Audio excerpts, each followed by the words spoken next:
We're building a bedroom closet in this episode of CityBilly Adventures. Stay tuned. My wife and I grew up in the suburbs of Northeast Ohio, and we started our family there too. Then a few years ago, we stumbled into this dilapidated estate property that just had way too much potential to pass up. Follow along as we DIY our way through creating our dream estate, one project at a time.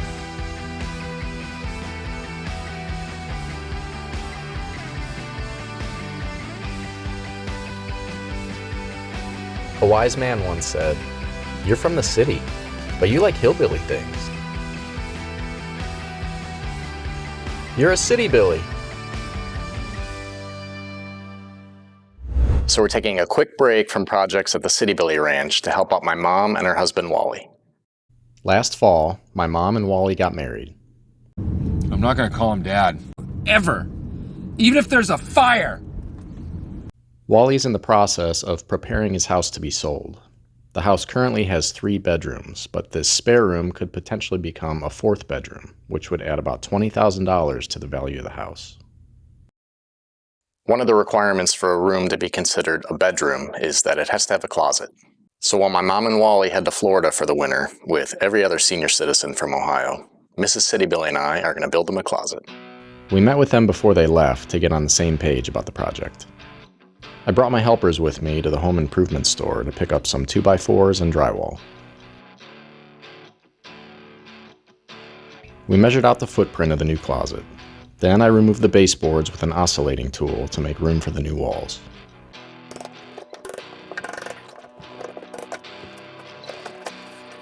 I used a stud finder to try to locate the wall studs, but something wasn't adding up. I cut out a small strip of drywall and realized this entire wall is covered with 1-inch thick wood siding. I forgot that this room used to be an exterior porch that was later closed in. That also explains why there's this random window here. Part of this project is to make that window go away. This first stud goes from the floor to the ceiling, and it's the beginning of the front of the closet. I attached it to an existing wall stud with 3.5-inch screws. Then I attached what's called a jack stud. This stud will support the header above the closet doors.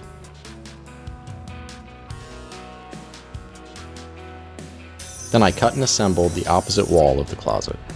The vertical studs are spaced 16 inches apart.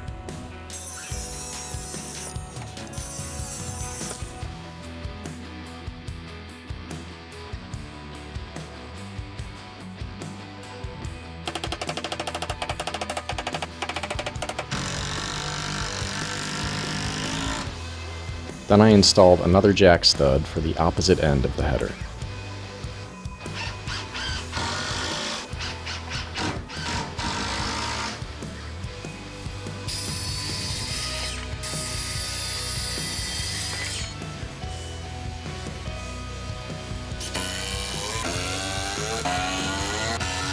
We finished day 1 by installing the header above the closet opening. I was happy to see everything fitting together nice and tight.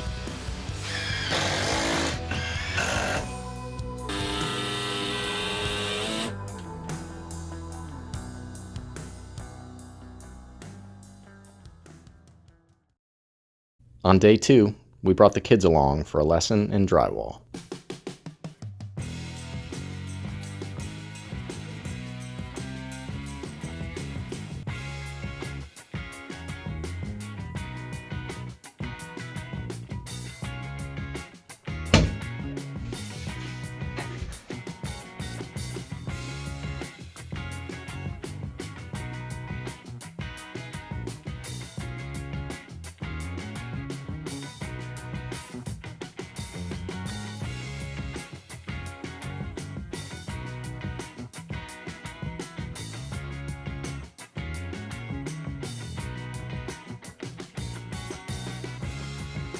Once the drywall was hung, Mrs. CityBilly took over and put on the first coat of mud. Drywall finishing is just one of her many secret talents. Mrs. CityBilly went out a couple extra days to finish mudding and to paint. Between the new closet and getting rid of that random window, Mrs. CityBilly ended up repainting the entire room. There's no lights inside the closet, but the white paint will help brighten it up a little. After the room was painted, we came back together to finish the project. I cut some 3/4-inch plywood to build a shelf at the top of the closet. I used strips of the same plywood to support the shelf and to attach the clothes rack.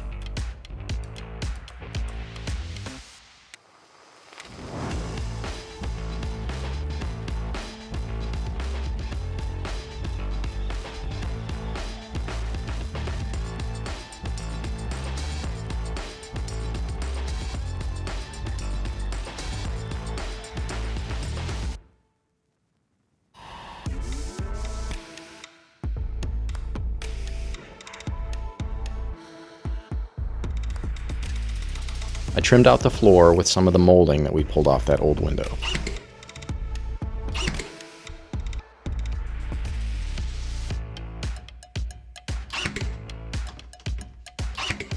And I reused the baseboard to trim the outside of the new closet. And the last thing left to do was to install the bifold doors. We bought these back before we started the project and made sure to build the closet opening within the specs on the door instructions.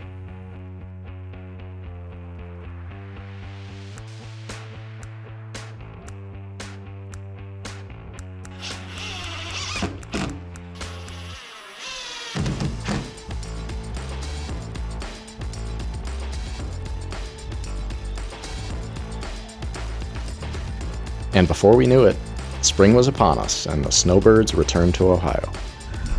Oh, wow. Got new paint, Wow. new ceiling paint. Really? Did you do all that? Got your curtains out. Oh, wow. Oh my gosh. Wow, that is looks so pretty. good. Wow.